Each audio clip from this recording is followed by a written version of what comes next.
This is the Toyota bZ4X, its first global full battery electric model. And the most noteworthy thing about it is just how unremarkable it is. But that may not be a bad thing. In fact, it might even be an asset. What do I mean? Well, stick around and I'll tell you.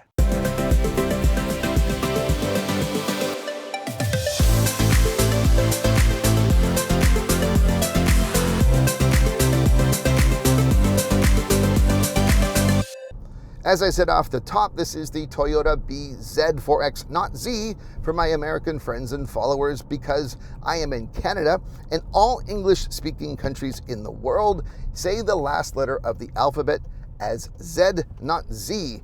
Only America says Z, and that's because Noah Webster, the man who created all those dictionaries, also created the term American English and introduced the last letter as Z, and that's also partly because the alphabet song, which has all those rhymes, well, there's no letters that rhyme with Z, so he said Z, because there's B and G and V, and that's why it happens. But this is the bZ4X.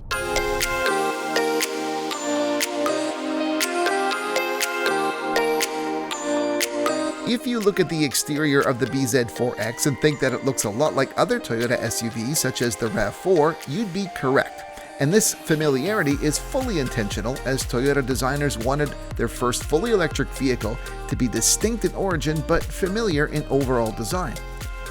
When comparing its proportions to the RAV4, the bZ4X is more than 3.5 inches longer overall and 2 inches shorter.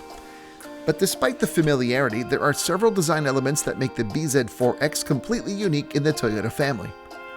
Thanks to the dedicated EV platform that the bZ4X sits on, it has an extended wheelbase that's over 6 inches longer than the RAV4, and it's noticeable in appearance as it gives off a longer, sleeker silhouette. The lack of a front grille is another unique design feature that instantly identifies it as being fully electric. It also gives more prominence to design features toward the front sides, and in turn seems to stretch out the width.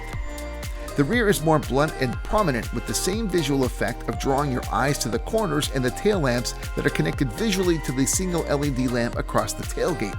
A ducktail spoiler and lower diffuser, which improve overall dynamics, are also visible and contribute to the overall distinctive exterior design. With most EVs on the market, you will see single motor or dual motor, which is basically the equivalent of front-wheel drive or all-wheel drive. And that is the case here in the bZ4X as well. But for whatever reason, it's not one battery with different motors. It is two different battery systems made from two different manufacturers. And this does present some problems, because what happens is, given that there are two different batteries and drivetrain systems, you have different levels of power, output, acceleration, and even efficiency as a result. And I'll just, instead of going through all of them, I'll just put up a little slide here, and you can take a look at all of those numbers in one screen together.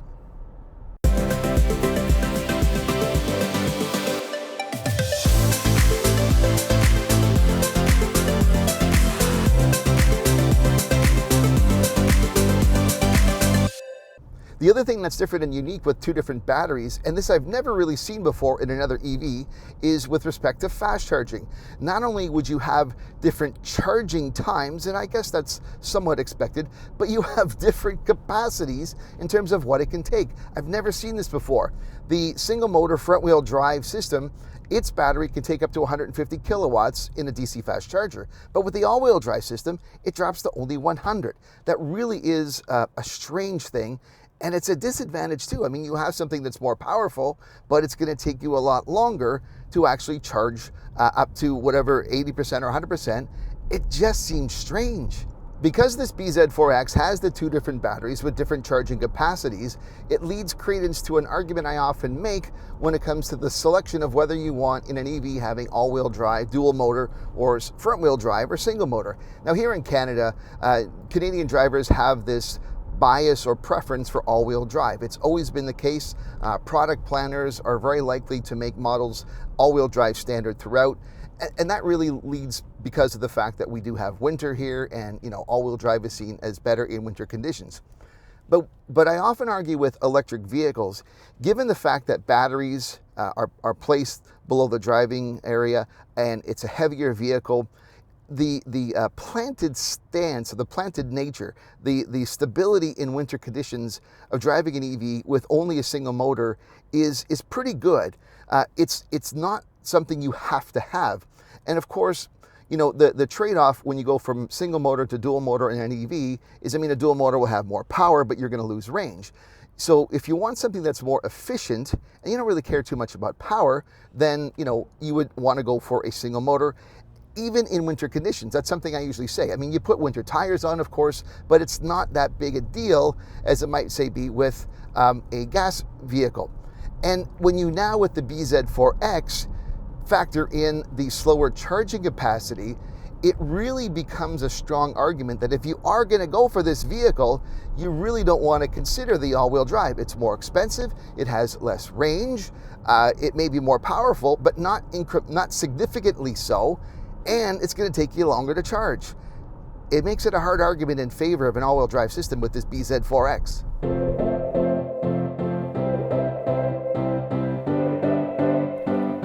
Just as one can tell the bZ4X is indeed a Toyota just by looking at the exterior design, the same sense of familiarity exists on the interior as well. Driver instrumentation and displays adhere to the highly tactile designs commonly seen across Toyota models. The driver information display is also familiar, but only because I spent time in the new Prius a few weeks earlier, which also has the same new setup. However, in this case, the instruments are closer to the driver in the bZ4X instead of that annoying stretched out distance in the Prius, which to me is a better thing overall. The center infotainment screen is set at 8 inches for the base level L trim and 12.3 inches for the LE and XLE. It's the same system that's showing up in all new Toyota and Lexus designs, which I'm not necessarily in love with. Despite Toyota's penchant for buttons and tactile controls, the 12.3-inch center screen is noticeably lacking suitable physical controls and instead relies on touch points with not enough haptic feedback. Along the center console, I really like how there is a compartment for wireless charging that is covered by a transparent lid. It means the phone is tucked away and thus less tempting to grab while driving, but it's also not hidden so that I'm likely to not forget it when going inside, and it's a habit that I do far too often nowadays, so this really is good. But with the good comes the bad, and that black piano covering of the center stack means fingerprints will be your arch nemesis. Seating up front is generally pretty good with proper sight lines and sufficient legroom, and the larger wheelbase of the bZ4X means that rear seat passengers have plenty of legroom as well. Seating materials are standard cloth or Softex depending upon trim levels. Cargo space under the liftgate comes in at just under 28 cubic feet, which is average for its size. Rear seats do fold down, but volume figures weren't available for this configuration. Pricing for the bZ4X falls pretty much in line with most of what would be seen as its competitors. In Canada, the bZ4X qualifies for the full $5,000 federal rebate as well as all provincial rebates where offered. However, due to the fact that the bZ4X is produced in Japan, it no longer qualifies for US tax credits as per the new changes stemming from the Federal Inflation Reduction Act. Off the start, I mentioned with this bZ4X how its most notable feature is how unremarkable it is, but I also said that that could be seen as an asset. Now, what do I mean by that? Well, if you compare this bZ4X against other EVs in its class, you know, an Ioniq 5, a Mustang Mach-E, an EV6, it doesn't compare very favorably.